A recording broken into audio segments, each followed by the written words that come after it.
कार्यक्रम के पुण्यार्चक हैं आचार्य श्री वसुनंदी वर्षा योग समिति फरीदाबाद 2025। अध्यक्ष पंकज जैन, उपाध्यक्ष वीपी जैन, उपाध्यक्ष प्रदीप जैन, महामंत्री भूपेश जैन, मंत्री अंकित जैन, मंत्री पारस जैन, सह मंत्री अनुज जैन, कोषाध्यक्ष अमित जैन, सह कोषाध्यक्ष हितेश जैन। आत्म कल्याण के इच्छुक सभी उपस्थित धर्म प्रेमी पुण्यात्मा और महानुभाव, इस संसार में धर्म करने वाले धर्मात्मा जीवों के धर्म करने के अलग अलग कारण हो सकते हैं। जैसे किसी का सांसारिक जो सांसारिक क्रियाएं हैं, आवश्यकताएं हैं, उन क्रियाओं में भगवान की मदद मांगना, जो आवश्यकताएं हैं उन आवश्यकताओं को पूरी करने के लिए धर्म करना, या किसी का अपनी आवश्यकताओं के साथ साथ इच्छाओं को पूरी करने के लिए धर्म करने का लक्ष्य। कुछ लोग ऐसे भी हैं जो धर्म करते हैं, वो इसलिए करते हैं कि भगवान ये जन्म तो मेरा बर्बाद हो गया, इस जन्म में तो मैंने सुख नहीं देखा, लेकिन अच्छे जन्म में, अगले जन्म में मुझे अच्छा एक स्थान मिल जाए, एक देवगति मिल जाए, एक अच्छी पर्याय मिल जाए। कुछ लोगों की भावना इसलिए रहती है कि हमारी जो सामग्री है वो जो नहीं मिली हमें, मकान, दुकान, व्यापार, बच्चे, संतान, वो मिल जाए। कुछ लोगों को मदद चाहिए होती है कि हे भगवान संकट के समय मेरा साथ दे देना, इसलिए धर्म करते हैं।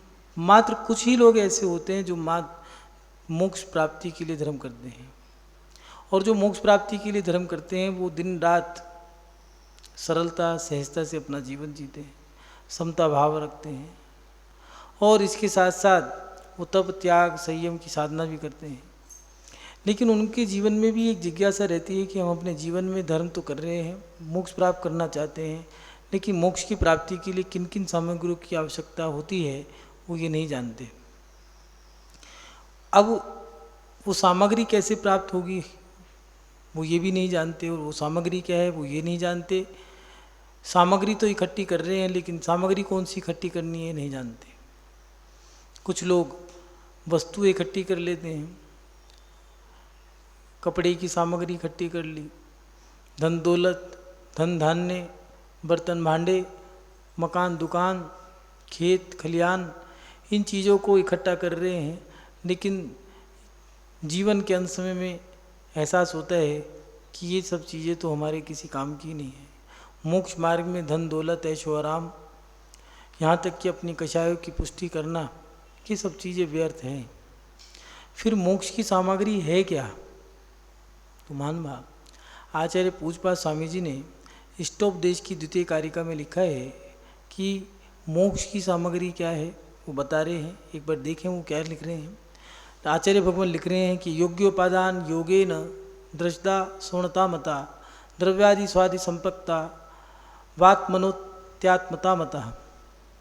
आचार्य पूज्यपाद स्वामी जी लिख रहे हैं, योग्योपादान कारण मिलने से जैसे पाषाण विशेष स्वर्ण बन जाता है, वैसे ही सुद्रव्य सुक्षेत्र आदि रूप सामग्री के मिलने से यह जीव परमात्म दशा को प्राप्त हो जाता है।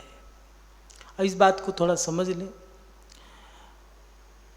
निमित्त और उपादान दो चीज़ होती हैं। उपादान सामने वाले की स्वयं की शक्ति, और निमित्त जिसके माध्यम से वो कल्याण करता है। जैसे कुंभकार और मिट्टी, मिट्टी उपादान है, कुंभकार निमित्त है।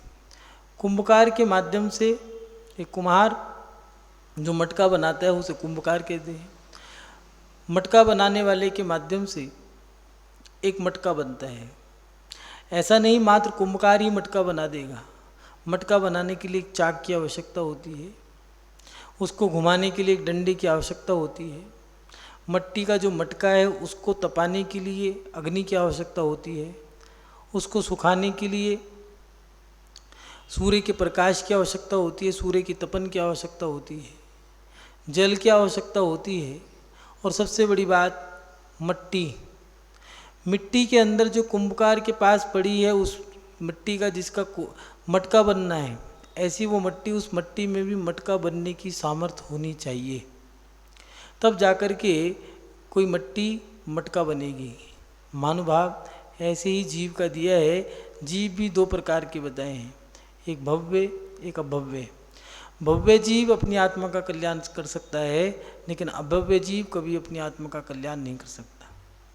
आचार्य पूजपा स्वामी जी यही लिख रहे हैं, योग्योपादान कारण मिलने से जैसे पाषाण विशेष स्वर्ण बन जाता है, वैसे ही सुद्रव्य सुक्षेत्र आदि के मिलने से, इन सामग्रियों को मिलने से यह जीव परमात्मा दशा को प्राप्त हो जाता है। वह अच्छी सामग्री क्या है, उन सामग्रियों को देख लें। सुद्रव्य, अच्छा द्रव्य माने मनुष्य का शरीर, नारकी का शरीर प्राप्त करके, देवों का शरीर प्राप्त करके कभी हम सिद्ध अवस्था को प्राप्त नहीं कर सकते। भव्य अभव्य ये दो जीव बताए हैं, उनमें अभव्य की पर्याय को प्राप्त करके या भव्य बन करके कोई भी व्यक्ति मोक्ष नहीं गया है। भव्यता जब तक नहीं आएगी तब तक सिद्ध अवस्था प्राप्त नहीं होगी। इसलिए सुद्रव्य जरूर होना चाहिए। मनुष्य का शरीर, तिरंज के शरीर से मोक्ष कोई नहीं गया। देव बन सकते हैं लेकिन मोक्ष नहीं जा सकते। देवों के शरीर आपने प्राप्त कर लिया है, देवों के शरीर से आप धर्म ध्यान कर सकते हो, आप नंदीश्वर की यात्रा कर सकते हो, भगवान के समूह शरण और भक्ति इत्यादि में आप भाग ले सकते हो, लेकिन देव पर्याय को प्राप्त करने के बाद आप मोक्ष प्राप्ति नहीं कर सकते। नारकी नरक में जाकर के नरक पर्याय को प्राप्त करके आप मोक्ष नहीं जा सकते। नारकी के शरीर से, देव के शरीर से, तिरंजों के शरीर से आप नहीं जा सकते।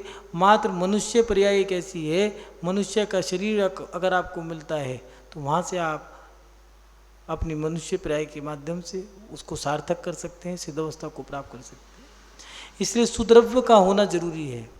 दूसरी बात ये सुक्षेत्र, नरक, देवलोक, मनुष्यलोक, तिरंज लोक, ये चार लोक दिए हैं। वैदिक परंपरा कहती है कि मनुष्य लोक से ही वैकुंठ धाम मिलेगा। महानुभाव, कोई भी व्यक्ति नरक, देवलोक या भोग भूमि या फिर कुभोग भूमि, इन स्थानों के जीव मोक्ष प्राप्त नहीं कर सकते। अगर मोक्ष प्राप्त करना है तो भोग भूमि का जीव भोग तो भोग सकता है। तीन काल दिए हैं, प्रथम, द्वितीय और तृतीय। ये तीनों काल ऐसे हैं भोग भूमि के, जहाँ पर 10 प्रकार के कल्पवृक्ष हैं, किसी प्रकार का कोई कष्ट नहीं है। छींक और जमाई से जहाँ मृत्यु प्राप्त हो जाती है, कष्ट तिल मात्र भी नहीं है। आवश्यकता होते के साथ ही 10 प्रकार के जो कल्पवृक्ष हैं आपकी इच्छाएं पूरी कर देते हैं, इसीलिए उसका नाम भी भोग भूमि रखा है। भोग भूमि एक ऐसा स्थान है जहाँ पर आपको मात्र भोग ही भोग मिलेंगे। मुनियों को, दिगंबर साधुओं को आहार दान देकर के भोग भूमि की व्यवस्था बनती है। वहाँ पर ये नियम है, भगवान की पूजा पाठ करके यश मिलता है और साधुओं की सेवा वैयावत्ती करके कामदेव बनते हैं। मुनि महाराज को आहार दान दे करके अगर मनुष्य गति का बंध बांध लिया है तो नियम से भोग भूमि का पात्र बनेगा, चाहे वो प्रथम भोग भूमि में जाए, चाहे द्वितीय में, चाहे तृतीय में। और वहाँ से भी नियम है, वहाँ से कोई व्यक्ति मरता है, प्राण शरीर आयु पूरी हो जाती है, नियम है भोग भूमि में कोई भी अकाल मृत्यु नहीं प्राप्त करता। वहाँ तो जितनी आयु है उतनी भोगनी ही पड़ेगी। एक तरह से वहाँ का नियम तो यही है कि वहाँ का व्यक्ति नियम से जितनी आयु है उतनी भोगेगा, चाह करके भी मर नहीं सकता। वहाँ किसी प्रकार का कोई कष्ट नहीं है, सुखी सुख है, लेकिन वहाँ सच्चे देव, सच्चे शास्त्र, सच्चे गुरु नहीं है। वहाँ तो मात्र भोग हैं। जिनको भोग चाहिए उनको वहाँ भोग ही मिलते हैं। नरकों में खाने को मार मिलती है और भोग भूमि में मात्र सुख है, वहाँ दुख नहीं है। बस वहाँ पर इसी बात का दुख है कि वहाँ सच्चे देव शास्त्र गुरु नहीं है। महानुभाव, हमें अगर मोक्ष की प्राप्ति करनी है तो सुद्रव्य, सुक्षेत्र की आवश्यकता भी पड़ती है। 2.5 दीप के माध्यम से, इस 2.5 दीप में जन्मा व्यक्ति ही मोक्ष को प्राप्त कर सकता है। नरक गति का जीव, देवलोक, भोग भूमि, कुभोग भूमि, ये स्थान, यहाँ के जीव मोक्ष प्राप्त नहीं कर सकते। तीसरी बात दी है सुकाल। अच्छा काल भी हमें चाहिए, सब चीज़ों को इकट्ठा करना पड़ेगा, तब जा कर के मोक्ष प्राप्त होगा। मोक्ष कोई बच्चों का खेल नहीं है, मोक्ष एक जन्म में नहीं मिलता, कोई भी हो। प्रत्येक जीव ने, आप इतिहास उठा के देख लेना, 24 तीर्थंकरों का भी पूर्व में उन्होंने साधना करी होगी, किसी के 10 भव, किसी के कई भव दिए होंगे, तब जा कर के, चाहे रामचंद्र जी हों, पांडव हो, तीर्थंकर हों, कामदेव हों, जो भी मोक्ष गए, उनके आप वर्तमान योग के ग्रंथों में पढ़ोगे, जैसे राम, लक्ष्मण, रावण, सीता, कई जन्मों तक बैर चलता रहा और जाकर के फिर राम जी मोक्ष गए, लक्ष्मण, रावण और सीता कुछ भव बाद अपने आत्मा का कल्याण करेंगे।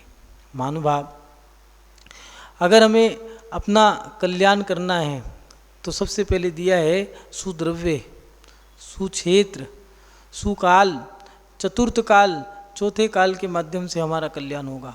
पंचम काल में मोक्ष नहीं है, पंचम काल में तो मात्र इतना है, धर्म ध्यान कर लो, धर्म ध्यान के माध्यम से अपनी जो 2 गतियां हैं, एक नरक गति, दूसरी तिर्यंच गति, इन 2 गतियों को भैया यहाँ पर इन गतियों से बच कर के देव गति प्राप्त कर लो।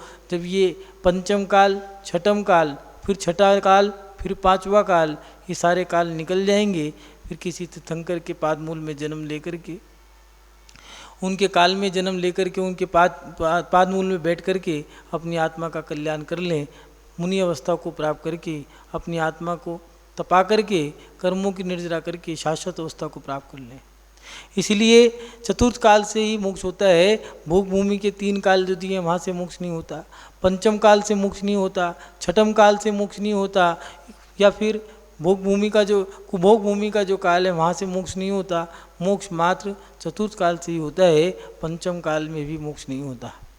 जो लोग कहते हैं पंचम काल में मोक्ष होता है, उनके यहाँ होता होगा, अपने जैन आगम में तो ऐसा कहीं उल्लेख नहीं आया कि पंचम काल में कोई तीर्थंकर होंगे, अभी तक तो हमने नहीं पढ़ा। महानुभाव, हमें अपने जीवन में अगर इन सामग्रियों को जुटाना है, सामग्री अगर इकट्ठी कर रहे हैं, तो सामग्री है पहले सुद्रव्य, सुक्षेत्र, सुकाल। अच्छे भाव भी हमारे होने चाहिए। सम्यक्त के भाव जब तक नहीं होंगे तब तक व्यक्ति अपनी आत्मा का कल्याण नहीं कर सकता। कई महिलाएं, कई पति, कई बच्चे ऐसे हैं जो चाहते हैं कि हमारे जीवन में हमारे माता पिता, हमारी माँ या कई पत्नियों के पति, वो चाहती हैं कि हमारे पति धर्म करें। कई बच्चे चाहते हैं कि हमारे पिताजी अच्छे हों, धर्म करें, मंदिर जाएं, पूजा पाठ करें, सब जाते हैं, सबकी प्रशंसा होती है, लेकिन उनके मन में बस एक ही बात रहती है कि हमारे माता पिता भी अच्छे हो जाएं। लेकिन कितनी भी मेहनत कर लो, माता पिता, पत्नी, बच्चे कितनी भी मेहनत कर लें, वो चाहें कि पिताजी मंदिर चले जाएं, नहीं हो सकता। जब तक पिता नहीं चाहेगा तब तक मंदिर नहीं जा सकता। वो मंदिर जाने के लिए जब तक अपने भाव नहीं होंगे तब तक कोई व्यक्ति मंदिर नहीं जा सकता। अच्छा बनने के लिए स्वयं के परिणाम होने चाहिए, कोई दूसरा आकर के तुम्हें अच्छा नहीं बनाएगा। इसलिए अगर कल्याण करना है तो स्वभाव सम्यक्त के परिणाम भी होने चाहिए। अगर कोई व्यक्ति कहे कि मैं तो मिथ्यात्व को छोड़ूंगा ही नहीं। एक चींटी थी, दूसरी चींटी से मिली अपनी सखी से, उसने कहा चलो तुम आ गई हो, कुछ खा लो। तो उसने अपने हाथ जो था उस खाने को दे दिया। खाने में क्या था, नमक की छोटी छोटी डलियाँ। चींटी ने खाई तो उसने कहा ये तो बड़ी खारी है। उसने कहा मेरे पास तो यही है, जो भी है तुम्हें जो अच्छा लगे देख लो। तो उसने ठीक है। जब वो जाने लगी तो कहने लगी सुनो सखी, कल तुम मेरे यहाँ आना, मैं तुम्हें बहुत अच्छी अच्छी चीज़ खिलाऊंगी। उन्होंने कहा ठीक है। अगले दिन वो उसके यहाँ गई, उसके यहाँ पर शक्कर का ढेर लगा था। उसने कहा कि तुम्हें जो खाना है यहाँ पर से खा लो, बहुत अच्छी है। उन्होंने शक्कर खाई, मुंह मीठा हुआ। उसने अपनी सखी से पूछा तुम्हें कैसा लगा? उन्होंने कहा मुझे तो अभी भी नमक का ही स्वाद आ रहा है। क्यों? मेरे यहाँ तो सारी शक्कर का ढेर लगा है, मैं तो इसको ही खाती हूँ, बहुत अच्छी है, सब लोग खाते हैं इसको। उसने कहा नहीं, मुझे तो अभी भी नमक का ही आ रहा है। उसने दूसरा एक दाना उठाया और कहा ये खा के देखो। उन्होंने कहा नहीं, मुझे तो अभी भी शक्कर का ही स्वाद, नमक का ही स्वाद आ रहा है। उसने कहा कैसे आ सकता है, चलो मैं खा के देखती हूँ। उसने खुद खाया, कहने लगी तो मुझे तो मीठी लग रही है, तुम खाओ। फिर उसने उसको खिलाया। फिर उसने कहा मुझे तो नमक का ही स्वाद आ रहा है। उसने कहा गड़बड़ कहाँ है, समझ में नहीं आ रहा। उसने कहा बहन मेरे मुंह में एक नमक की डली रखी है, पहले उसे निकाल के देखूं फिर खा के देखती हूँ। महानुभाव, जब तक व्यक्ति नमक अपने मुंह से नहीं निकालेगा तब तक शक्कर कितनी भी खा ले मुंह मीठा नहीं होगा। ऐसे ही मिथ्यात्व छोड़े बिना हमारे जीवन में सम्यक नहीं आ सकता। जब तक हम सम्यक को नहीं छोड़ेंगे जब तक हम मिथ्यात्व को नहीं छोड़ेंगे तब तक सम्यक हमारे अंदर नहीं आ सकता। और सम्यक छोड़ दिया तो याद रखना मोक्ष अवस्था प्राप्त नहीं होगी। इसलिए मोक्ष की सामग्री इकट्ठी करनी है तो 4 चीज़ दिए हैं, सुद्रव्य, सुक्षेत्र, सुकाल और सुभाव।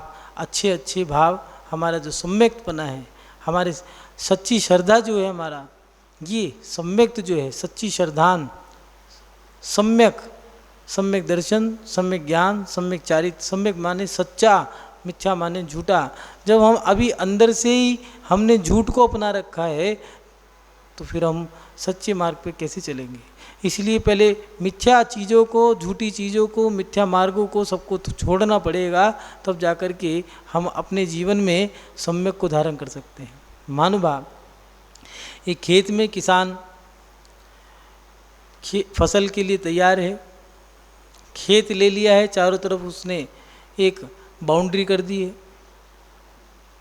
खेती कर रहा है, जमीन में हल जोतना शुरू कर दिया है, पानी भी डाल रहा है, खाद भी डाल दी है, बैलों के माध्यम से वो हल भी जोत रहा है, पानी भी डाल रहा है, धूप भी निकल रही है, समय समय पे बारिश भी हो रही है। और एक समय बाद वो देखता है कि मेरी फसल आ गई होगी, देखता हूँ, कुछ लोगों को ले जा कर के कहता है चलो खेत पे चलते हैं, अच्छी फसल आई होगी, इस बार पानी भी अच्छा पड़ा है। वहाँ पर जब जाके देखा तो चारों तरफ वही बाउंड्री थी, बाकी कुछ नहीं। उसने कहा ये क्या। लोगों ने भी कहा मेहनत तो आपने पूरी करी है, पानी भी डाला, मिट्टी को भी आपने ऊपर नीचे किया, धूप भी निकली, सूर्य का प्रकाश भी मिला, लेकिन ये क्या चक्कर है कि आपकी फसल नहीं हुई। तो उसने कहा मैंने ये सब चीज़ तो डाली है, लेकिन बीज तो डालना भूल ही गया मैं। बिना बीज डाले फसल नहीं हो सकती। उन लोगों ने उसका मजाक उड़ाया और उसे मूर्ख भी कहा। क्यों? क्योंकि उसने सब काम किए लेकिन बीज नहीं डाला। महानुभाव, जैसे उसने बीज नहीं डाला ऐसे ही मोक्ष प्राप्त करने के लिए हमने सम्यक को पैदा किया नहीं किया।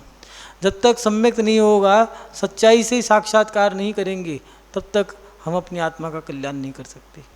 अगर मोक्ष की प्राप्ति करनी है तो हमें अपने जीवन में इन 4 चीज़ों पे ध्यान देना पड़ेगा। हम अपने सुद्रव्य, सुक्षेत्र, सुकाल और सुभाव, इन 4 सामग्रियों को इकट्ठा करें। और इन 4 सामग्री को इकट्ठा कैसे करें फिर, ये तो हमने सोच लिया। अब चौथे काल को कैसे प्राप्त करें, अच्छे पर्याय को कैसे प्राप्त करें, अच्छे क्षेत्र को, अच्छे काल को, अच्छे भावों को कैसे प्राप्त करें। तो महानुभाव, जिनेंद्र भगवान की पूजा करने से, उनकी भक्ति करने से हमारा यश भी बढ़ता है, हमारे पुण्य की वृद्धि होती है। पुण्य फल अरहंता, आचार्य कुंदकुन स्वामी जी ने कहा पुण्यम करो, पुण्य करो और पुण्य का फल अरिहंत पद की प्राप्ति है। अपने जीवन में पुण्य, इतना पुण्य कर लो जिससे आपको अरिहंत परमेष्टि या फिर तीर्थंकर का पादमूल मिल जाए, किसी अवधि ज्ञानी, मने परे ज्ञानी का सानिध्य मिल जाए। एक चेलना थी जिसे मिथ्या दृष्टिपति मिला, लेकिन पुण्य भी था कि उसी चेलना को अवधि ज्ञानी मुनि महाराज मिले और उनके माध्यम से श्रेणिक सम्यक दृष्टि बना और महावीर स्वामी के चरणों में बैठ कर के उनके पादमूल में उसने छायिक सम्यक दर्शन को प्राप्त किया। ये है पुण्य की प्राप्ति का फल। अपने जीवन में जिनेंद्र भगवान की खूब भक्ति करो, थोड़ा करो, अच्छे से करो, क्योंकि हमारा धर्म हमें पुण्य देता है। हमारे धर्म करने से हमारा पुण्य बढ़ता है। धर्म से कुछ नहीं मिलता, धर्म करने से हमारे अच्छे कर्म बनते हैं, अच्छे कर्मों से हमें अच्छी सामग्री मिलती है। ये देवशास्त्र गुरु देते कुछ नहीं, इनकी पूजा, इनकी भक्ति करके हमें मिलता बहुत कुछ है। क्योंकि इनकी पूजा भक्ति सेवा करके हमें हमारे अच्छे कर्म बनते हैं। एक चैन है। जिनेंद्र भगवान, उनकी दिव्य धनी वो आगम है हमारे शास्त्र, जिनवाणी जिसको कहते हैं। और जिनवाणी को मानने वाले और जिनेंद्र भगवान की आज्ञा में चलने वाले, ऐसे वो निर्गंथ मुनि जिनको हम गुरु कहते हैं, 13 प्रकार का सकल चरित्र का पालन करने वाले। अब निर्गंथ साधु देवशास, यही सच्चे देवशास गुरु हैं। इन सच्चे देवशास गुरु की हम पूजा कर रहे हैं, भक्ति कर रहे हैं, सेवा कर रहे हैं। उसका फल हमें ये मिल रहा है कि हम आगे बढ़ते जा रहे हैं, ऊपर उठते जा रहे हैं। और हम सोच लेते हैं कि भगवान हमें कुछ दे रहा है। कई बार ऐसा होता है कि भगवान हमें मकान दे दो, भगवान हमारा व्यापार नहीं चल रहा, हम भगवान के पास जाते हैं, श्रीफल चढ़ाते हैं। ऐसे कॉलेज के बच्चे होते हैं कि भगवान हमें पास कर दो, हम 11 रुपये का श्रीफल चढ़ाएंगे। हमें कोई बड़ी डिग्री वाला है कि बीएड में पास कर दो या सीए में पास कर दो, तो भगवान 51 रुपये का नारियल चढ़ाएंगे। तो भैया भगवान को नारियल का व्यापार थोड़ी ना करते हैं, तुम 11 का चढ़ाओ, कभी 51 का चढ़ा दो। ये व्यापार नहीं है। भगवान तुम्हें कुछ नहीं देते, भगवान तो वीतरागी हैं, सर्वज्ञ हैं, हित का उपदेश देने वाले हैं। लेकिन फिर हम मांगें किससे? भगवान की भक्ति करके हमारे अच्छे कर्म बनते हैं, उन अच्छे कर्मों से हमारी व्यवस्था होती है। बुरे कर्मों से हमारी व्यवस्थाएं भंग हो जाती हैं, हमारी व्यवस्थाएं बिगड़ जाती हैं। जैसे गरीब रहना, कुरूप रहना, बीमार रहना, रोगी रहना, कोढ़ी रहना, या फिर अपयश, इन सब चीज़ों, ये सब चीज़ें हमारे बुरे कर्मों का फल है। और अच्छे कर्मों का फल क्या है? अच्छे कर्मों का फल है अच्छी चीज़ें जो मिल रही हैं आपको। एक माँ की 2 बेटी हैं, एक करोड़पति घर में है और एक का पति शराबी है। ये क्या है? दोनों के अपने अपने कर्म हैं। एक माँ के 2 बेटे हैं, एक तो बढ़िया साहूकार है और एक बेटा पागल है। ये क्या है? ये दोनों का अपना अपना पुण्य पाप कर्म का फल है। जैसी जैसी उसने क्रिया करी थी वैसे वैसे कर्म बंध गए, जैसे जैसे कर्म बंधे वैसे वैसा फल मिल गया। हम ये देखें कि हमारा कर्म कैसा है। हम अगर मोक्ष प्राप्त करना चाहते हैं तो हमारी क्रियाएं कैसी हैं। सामग्री इकट्ठी करने के लिए पुरुषार्थ भी हमें वैसा ही करना पड़ेगा। सामग्री कौन सी इकट्ठी कर रहे हो? मोक्ष की सामग्री इकट्ठी कर रहे हो तो मोक्ष का पुरुषार्थ भी आपको सामग्री को इकट्ठी करने के लिए वही पुरुषार्थ करना पड़ेगा। मनुष्य गति आप प्राप्त करना चाहते हो, अगर मोक्ष प्राप्त करना है तो 4 चीज़ें बताई हैं: सुदर्भ, सुक्षेत्र, सुकाल, सुभाव।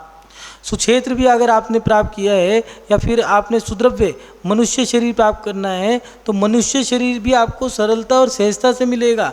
मायाचारी करोगे तो तिरंच गति मिलेगी, तिरंच का शरीर मिलेगा।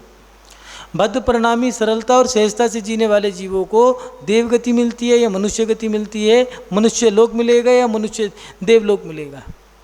आपने अपने जीवन में अच्छा क्षेत्र प्राप्त करना है तो बुरे कार्य छोड़ने पड़ेंगे। अगर हम दृष्टि डालें, देखें हम कर क्या रहे हैं। बुरे कर्म कर रहे हैं, बुरी क्रिया कर रहे हैं तो बुरा फल मिल रहा है, रिजल्ट हमारे सामने है। एक एज थी, एक समय था, एक पड़ाव था, हम बहुत अच्छे थे, लेकिन अचानक क्या हुआ पता नहीं, किसी की संगत मिली और हम शराबी बन गए, जुआरी बन गए। हम बुरी संगत में पड़ गए।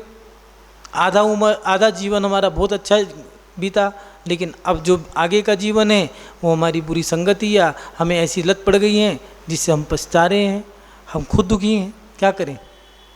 ये क्या है? हमने जैसी जैसी क्रिया करी थी वैसा वैसा फल हमें मिल रहा है। मनुष्य गति चाहिए तो आपको अच्छे परिणाम रखने पड़ेंगे। अच्छे परिणामों का फल मनुष्य गति है, बद्ध परिणामों का फल या तो देवगति है, मनुष्य गति। और उसके बाद अच्छा क्षेत्र चाहिए, 2.5 दीप मनुष्य लोक, तो मनुष्य लोक में प्राप्त अच्छी गति, मनुष्य गति प्राप्त करोगे तो मनुष्य लोक आपको स्वयं मिलेगा। लेकिन ये भी याद रखना कि मनुष्य गति आपकी भोग भूमि में भी रहती है। भोग भूमि में आपको भोग मिलेंगे, देवशास गुरु नहीं मिल सकते। वहाँ पर आपका मोक्ष का कोई पुरुषार्थ नहीं कर सकते। वहाँ पर तो मंद कषाय हैं, कर्म आ रहे हैं, जा रहे हैं, भोग रहे हैं, बस भोग रहे हैं, बाकी कुछ नहीं है। चौथा काल जो है, इस चतुर्थ काल के अंदर ही आपको शाश्वत अवस्था प्राप्त हो सकती है। चतुर्थ काल में 5 गति दी हैं: नरक गति, तिर्यंच गति, मनुष्य गति, देवगति, और उसके बाद दी है अंतिम गति शाश्वत अवस्था, सिद्ध गति। पंचम काल में 4 गति हैं। हम पंचम काल में धर्म क्यों करते हैं? फिर जब मोक्ष तो है ही नहीं। कुछ लोग कहते हैं भैया मोक्ष तो मिलेगा ही नहीं, धर्म क्यों करें? खाओ पियो, मौज लो, रोज लो, भोज लो, क्या दिक्कत है? तो पंचम काल का जो धर्म है वो 2 गतियों से बचने के लिए किया जाता है कि भैया हम नरक ना जाएं, तिरंज गति में ना जाएं, देव बन जाएं। ये पंचम काल, छठा काल, छठे के बाद छठा काल, फिर 5वां काल, ये सारे काल निकल जाएंगे। वहाँ से अच्छी जगह किसी अच्छे क्षेत्र, जैसे चतुर्थ काल में विदेह क्षेत्र में, भरत क्षेत्र में अच्छी जगह जन्म लेकर के अपने अच्छे संस्कारों को प्राप्त करके हम अपनी अच्छी गति को प्राप्त कर लेंगे। महानुभाव, हमें अपने जीवन में अच्छा पुरुषार्थ भी करना होगा। लोग कहते हैं पंचम काल में धर्म मोक्ष तो है नहीं है, क्यों पुरुषार्थ करें। भैया पंचम काल का जीव लोकांतिक देव तक बन सकता है। लोकांतिक देव भी एक भवतारी होते हैं। सोदरमिन की सची इंद्रानी एक भवतारी होती है। 8वें सर्ग तक, पंचम काल में 8वें सर्ग तक जा सकते हैं। अब सोचो लोकांतिक तो 5वें सर्ग में रहते हैं। फिर इस पंचम काल से भी 123 पुरुष ऐसे होंगे, यहाँ से साधना जन्म करेंगे, साधना करेंगे और साधना करने के बाद समाधि करके विदेह क्षेत्र में जन्म लेंगे और वहीं से मोक्ष चले जाएंगे। इस पंचम काल से भी ऐसे लोग होंगे, ऐसे जीव होंगे जो एक भवतारी हो सकते हैं। तो महानुभाव, मोक्ष नहीं है तो क्या हुआ, मोक्ष मिलेगा तो सही, मोक्ष की व्यवस्था तो बना सकते हैं। हम आम बोया, आम को ज़मीन में, आम की गुठली को डाल करके आम का वृक्ष उगा दिया है, वो 5 साल बाद हमें फल देगा। अब भैया फल तो दे ही नहीं रहा है हमें, क्या करें फिर। इसको बीज डालना बेकार है। अगर गेहूँ भी डाला है, गेहूँ का बीज डाला है फसल होने के लिए, 4 महीने बाद फसल कटेगी। अब क्या करें, फिर तो फसल करो ही मत। ऐसा नहीं है 4 महीने बाद फल मिलेगा, ऐसे ही आम का वृक्ष उगाया है तो 5 साल बाद वृक्ष फल देगा। ऐसे ही आज पंचम काल की मेहनत आपको चौथे काल में जाकर के फल दे सकती है। आपको कुछ समय बाद थोड़ा ठहरो, सब्र रखो, अच्छी गति मिलेगी, अच्छा काल मिलेगा, अच्छे भाव भी होंगे। अच्छा द्रव, क्षेत्र, काल और भाव जब ये मिल जाएगा तो शाश्वत अवस्था प्राप्त हो जाएगी।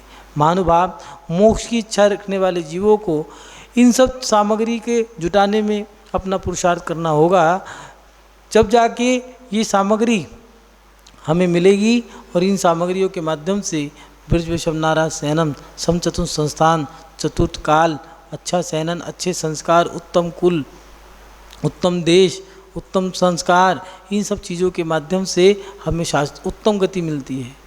इस कार्यक्रम के पुण्यार्चक थे आचार्य श्री वसुनंदी वर्षा योग समिति फरीदाबाद 2025, अध्यक्ष पंकज जैन, उपाध्यक्ष वीपी जैन, उपाध्यक्ष प्रदीप जैन, महामंत्री भूपेश जैन, मंत्री अंकित जैन, मंत्री पारस जैन, सह मंत्री अनुज जैन, कोषाध्यक्ष अमित जैन, सह कोषाध्यक्ष हितेश जैन।